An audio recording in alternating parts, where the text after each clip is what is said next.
Good morning all students. So today we will start our lesson number 4 of class 3rd and the subject is EVS. So अब आपकी EVS की exam आने वाली है और आपको 1 से लेके 6 लेसन तक का कोर्स आने वाला है उसमें, तो आपको ये सब अपनी नोटबुक में लिख के तैयार रखना है और उसे रीड भी करना है, ठीक है। So look at the pictures. This is shown that Chhotu's house.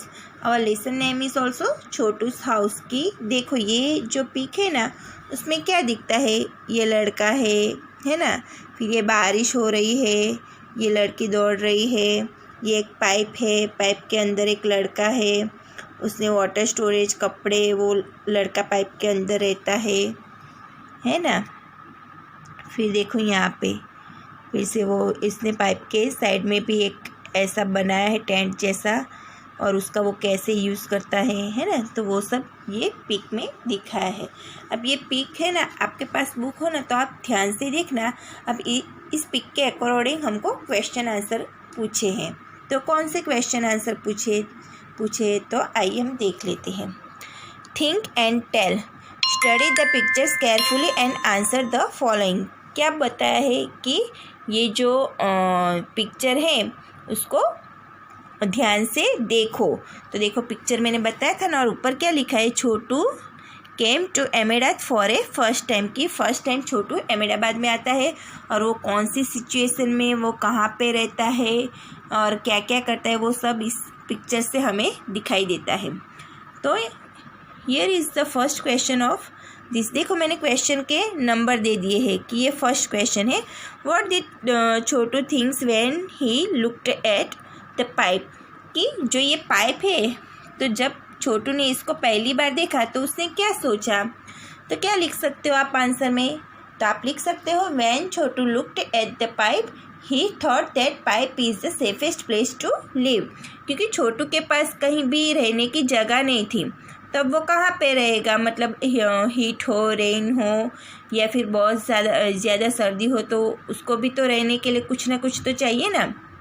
तो इतने में उसको एक पाइप दिखती है, तो वो सोचता है कि I think pipe is the safest place to live, कि रहने के लिए ये जगह मेरे लिए ठीक है।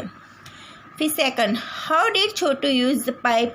अब जैसे उसने ये पाइप को देखा तो उसने कैसे कैसे यूज़ किया छोटू ने, तो ये फर्स्ट टाइम जब उसने देखा तो हम लिख सकते हैं कि Chhotu used to pipe to sleep, कि पहली बार जब उसने देखा तो उसने सोचा कि ये सोने के लिए सेफेस्ट प्लेस है, तो मैं इधर सो जाता हूँ।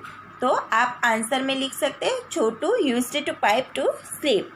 फिर हमारा थर्ड क्वेश्चन है, into which part did Chhotu divide the pipe and its surrounding area.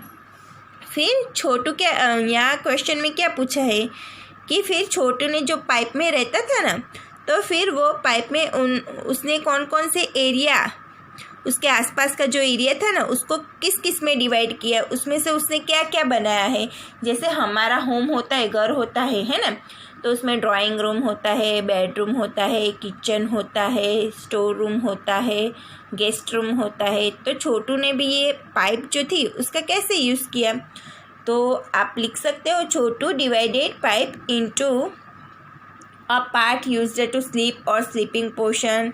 एक तो उसने उसका जो थोड़ा पार्ट था ना उसको स्लीपिंग पोर्शन में यूज़ किया, फिर a part used to cooking portion, फिर थोड़ा जो पार्ट था उसमें उसने कुकिंग पोर्शन के लिए यूज़ किया, फिर a part for drawing cloth, फिर कपड़े सुखाने के लिए, देखो यहाँ पे दिखती है ना कपड़े सुखाने की, ये पार्ट देखो इसमें डिवाइड किया है। फिर ए पार्ट फॉर स्टोरिंग वाटर, तो देखो ये टैंक दिखती है, तो ये एक पार्ट उसमें उसने वाटर स्टोरिंग के लिए रखा है ना। फिर ए पार्ट फॉर गेस्ट रूम, फिर यहाँ पे देखो कि एक जो ये वाला पार्ट है ना वो उसको उसने गेस्ट रूम बनाया है ना, उसका फ्रेंड भी आया है देखो। तो ऐसा आप लिख सकते हो। फिर क्वेश्चन नंबर 4 है, in which part of this house would Chhotu like to spend most of his time, कि छोटू के ये जो पाइप के पार्ट उसने बनाए थे ना, तो उसमें कौन सा पार्ट ऐसा है कि जहाँ पे छोटू को ज़्यादा टाइम बिताना अच्छा लगता था। तो आप लिख सकते हो Chhotu would like to spend most of his time at the at the part where guest can come and sit. तो छोटू को कहाँ पे अच्छा लगता था, ये वाला जो पार्ट है ना कि जहाँ पे गेस्ट आते थे और बैठते थे उसके साथ, तो ये वाले पार्ट में उसको टाइम स्पेंड करना ज़्यादा अच्छा लगता था। फिर 5th नंबर है, why do you think Chhotu invited Monu to live with him in the pipe. तो इसमें ऐसा पूछा है कि आप ऐसा सोचते हो कि ऐसा को उसके साथ पाइप में रहने के लिए उसको बुलाया था कि बुलाया है।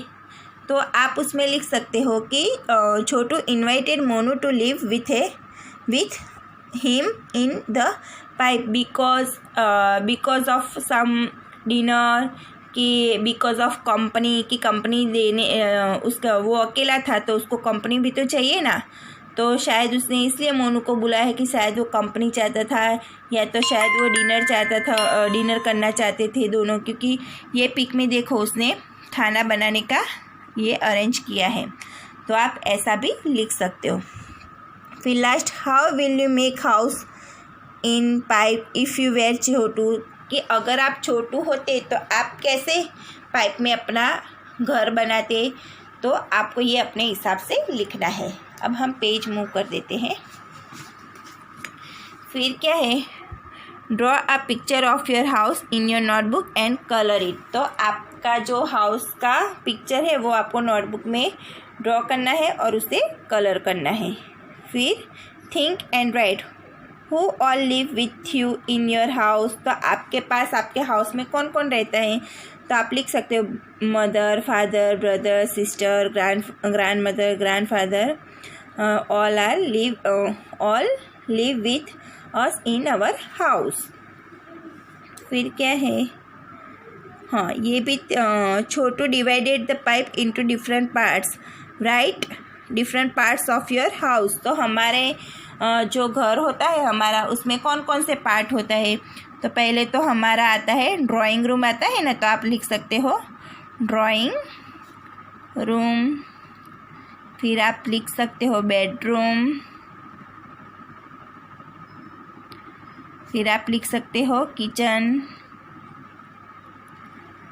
फिर आप लिख सकते हो स्टोर रूम। फिर आप लिख सकते हो गेस्ट रूम। तो ये सब आप इसमें लिख सकते हो। फिर उसके बाद है think and tell, how much time in a day you spend in each part of your house. देखो यहाँ पे ये पूछा है कि आप अपने हाउस में जो भी रूम है आपके, मतलब जो भी पार्ट है उसमें कितना कितना टाइम आप स्पेंड करते हो। तो आप लिख सकते हो कि हालांकि हम 8 घंटे तक सोते हैं, तो बेडरूम में हम 8 आवर्स पास करते हैं। फिर किचन में हम 1 आवर्स पास करते हैं। फिर ड्राइंग रूम में हम 2 आवर्स पास करते हैं। फिर हमारा स्टडी रूम भी होता है ना, तो आप लिख सकते हो स्टडी रूम में मैं 4 आवर्स टाइम पास करता हूँ। तो ऐसा आप लिख सकते हो। Is there any part of your house where a particular member of your family spend more time, कि आपके घर में ऐसा कोई पार्ट है कि मोस्ट ऑफ द टाइम जो होता है आपके फैमिली मेम्बर्स वहाँ पे ही टाइम स्पेंड करते हो। तो आप लिख सकते हो कि हाँ ड्राइंग रूम होता है तो वहाँ पे टीवी लगा हुआ होता है, तो टीवी के प्रोग्राम देखने के लिए हम वहाँ पे मतलब टाइम स्पेंड करते हैं। तो is there any part of your, तो yes there is a part of our house is drawing room where a particular member of my family spend more time. फिर उसके बाद है is there any part of your house where a particular family members never goes और goes for a short time. तो यहाँ पे ऐसा लिखा है कि ऐसा कोई पार्ट है कि जहाँ पे आपके फैमिली मेम्बर जाते नहीं हैं, या जाते हैं तो बहुत ही शॉर्ट टाइम के लिए जाते हैं। तो हाँ आप लिख सकते हो कि गेस्ट रूम, अगर गेस्ट रूम में जाते हैं तो गेस्ट आए होते हैं तब भी हम जाते हैं, वरना हम वहाँ पे जाते नहीं। और गेस्ट तो कितने टाइम के लिए आते हैं, शॉर्ट टाइम के लिए आते हैं और वो चले जाते हैं। तो आप लिख सकते हो yes there is a part of my house where particular members never goes और goes for a short time is our guest room. Okay, फिर स्टोर रूम भी आप लिख सकते हो, क्योंकि स्टोर रूम की ज़रूरत हमें रोज़ रोज़ नहीं होती है ना, तो आप स्टोर रूम भी लिख सकते हो वहाँ पे। फिर you must have seen that some animals also live with us in our house and some of this animals live with us because we want them. तो आप देख सकते हो, कभी कभी आपने देखा होगा कि कोई कोई एनिमल्स होता है तो हमारे घर में हमारे साथ रहता है एंड हमको अच्छा भी लगता है, वाइल सम आर अनइन्वाइटेड। और कई एनिमल्स ऐसे होते कि जिनको हम मतलब पेट एनिमल्स नहीं रखते, फिर भी वो हमारे घर में आते जाते रहते हैं, है ना। कभी कभी नहीं होता, हमारे घर के अंदर कुत्ता घुस जाता है, कभी कभी काऊ भी आ जाती है, तो ऐसे अनइन्वाइटेड एनिमल्स भी होते हैं। फिर पेज नंबर 29 पे लेट अस सिंग ए रिडल। तो ये होम स्वीट होम की पोएम जैसा है, इसको आपको खुद से रीड करना है। फिर पेज मूव करते हैं। यहाँ पे एक एक्टिविटीज़ दूसरी है, draw pictures of any true animals that live in our house, write their names below the pictures. तो क्या करना है कि हमारे घर में जो भी कोई पेट एनिमल्स हो या कोई भी हम एनिमल्स को रखते हैं, तो उनके पिक आपको चिपकाने हैं और उसके नीचे उसका नाम लिख सकते हो। तो आप एक तो पप्पी बना सकते हो, यहाँ पे पप्पी का पेंटिंग कर सकते हो, फिर कैट का कर सकते हो, और उनके जो नाम आपने रखा वो यहाँ पे आप लिख सकते हो। फिर रिमेंबर एंड राइट में क्या है, how do you keep your house clean. तो आप अपना घर कैसे क्लीन रख सकते हो, तो आप लिख सकते हो बाय डस्टिंग द ऑब्जेक्ट, कि हम हमारे घर में जो भी ऑब्जेक्ट होते हैं उनके ऊपर जो भी डस्ट लगा हुआ होता है उनको मिटाकर हम उसे साफ़ रख सकते हैं। Cleaning house with the help of the मोप से भी हमारे जो फ्लोरिंग होते हैं उसे हम क्लीन कर सकते हैं।